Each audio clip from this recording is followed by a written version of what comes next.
Hey everyone, welcome back to Noiseberry Games. Today I'm going to be taking a look at a new game called Earth Must Die. This game was released on January 27th, 2026. Its regular price is $16 US or your regional equivalent, and is developed by Size 5 Games and published by No More Robots. This is a point-and-click adventure game, which is designed to feel like basically playing a Saturday morning cartoon, and presumably by this point in the video already, you can see it's got a very distinctive art style. Really does look like a 2000s cartoon, maybe? Maybe late 90s, early 2000s kind of cartoon. Yeah, it really does look like the kind of animation that you could wake up on a Saturday morning and turn on the TV and see something like this. As well as looking absolutely beautiful, it is fully voice acted with basically an all-star British cast. Some of the top names are Alex Horne, Joel Fry, Martha Howe-Douglas, Ben Starr, and Tamsin Greig. But if you go to the Steam page and scroll down about halfway, you can see just a poster of all the names in the game, and there are a lot of big names in the game. In this game, you play as VValak Lizardtongue. That's VValak with two V's, by the way. He's the Grand Shepherd of the Tyrythian Empire, and he's accompanied by his childhood nursing bot, Milky, who is just like a floating milk jug, basically, but with a face. Great voice acting from Milky, and she's just your companion the entire game. She's quite funny. As the Grand Shepherd of the Tyrythian Empire, it's your job to make sure that your planet, or the loads of planets under your care, are running just fine. But eventually you start running out of money and resources, and so you have to start scanning for other planets that you can melt down into resources.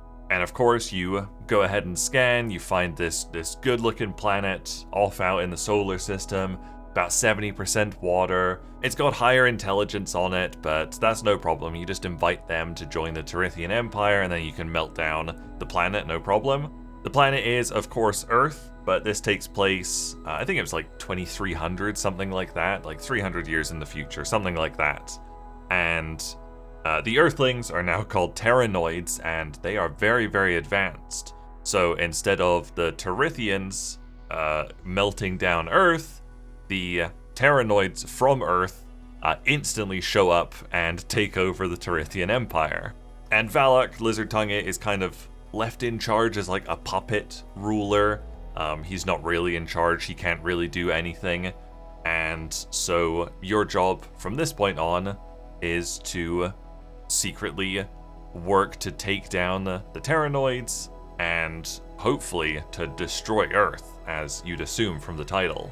That's a very quick summary of the story, and that is kind of the majority of the story. This is, like I said, a playable cartoon adventure game, but it's first and foremost a comedy game. And so, even though I very quickly said all the story beats there's just a lot of comedy between each story beat. So the story is actually quite simple, but there's a lot of funny lines between it. It's a point-and-click game, which I didn't fully realize when I started playing it. There was nothing in the press email about it being point-and-click, and that's not a genre I love, but I was still happy to check it out. I did start playing it with a controller, because it looked like a little bit like Dispatch to me, just from the screenshots. I was like, oh, playable cartoon, like a movie, like a Telltale game? Sure, I'll just use a controller. And yeah, the control support is pretty bad. Basically, your left stick just moves the mouse cursor, so it's just more efficient to use a mouse. As a point and click, most of the controls are pointing and clicking on things. So yeah, it really is just more efficient to use a mouse to control it. I spent the first about 3 hours, the first 2 hours exclusively using the controller, and then the next hour I started using a combination of the two, and then the next time I booted it up, I didn't even bother using the controller. It was just better to use the mouse and keyboard. So yeah, I would not recommend playing it with a controller because the control supports are pretty bad. As a point and click game, most of the scenarios you're put into are just having to solve puzzles by interacting with things in your environment in the right order and choosing the right options. Like I said, I'm not really a fan of point-and-click games, and this game did kind of remind me why I don't love those, that genre. Towards the end of my time playing it, it definitely felt like I knew what I needed to do, but because my options are only point and click, I just kind of had to do trial and error to figure out how exactly to do what I needed to do. There was this one part where we'd got onto another spaceship and we basically needed to, it's gonna sound a bit bizarre, we were in the communications part of the ship, and we had to convince all the people on the ship to vote in favor of jettisoning that ship into the sun. Okay, yes, quite bizarre. And we had like a little smart robot with us, and there were all these things we could do in this room. There was like a backdrop you could interact with, costumes you could interact with. But when you clicked on them, the smart robot we were with, not Milky, another smart robot, would just say, oh, I'd love to help you with that, but I can't do anything until I'm connected to the ship, until I'm connected into the mainframe or whatever. And so I looked around the room a little bit, and I saw like a little, a tiny little door in the wall, a little flap that presumably you'd open and there'd be like some parts in there that we could connect to. But I would click on it, and he would, VValak would say, oh yeah, there's a little flap there, and I didn't have any other options with it. And so I was just going around clicking everything. I'd talk to everyone, but apparently I had to talk to the smart robot twice, and then I could then direct the smart robot to go over to the flap and open it. And I was just like, ugh, why did I have to click on everything in order to get this to happen? And this kind of thing happened multiple times. There was a lot of times where I'm like, I know what I need to do, but I just haven't found the right dialogue option or something, and yeah, that was quite frustrating, but I feel like that just is point-and-click games. There's a lot of times where you have to look up some information in order to know the right dialogue options. That's totally fine. Your companion, Milky, comes equipped with a Milkipedia, where she basically has noted all sorts of information about the Tyrythian Empire, Terranoids, all the characters, things like that. But in order to access the Milkipedia, you have to click on Milky, take your cursor down to talk to Milky, go through 2 lines of dialogue, and then you've got your Milkipedia. And you do have to refer to the Milkipedia multiple times. And I cannot for the life of me figure out why they didn't just put the Milkipedia as like press tab or something to open it.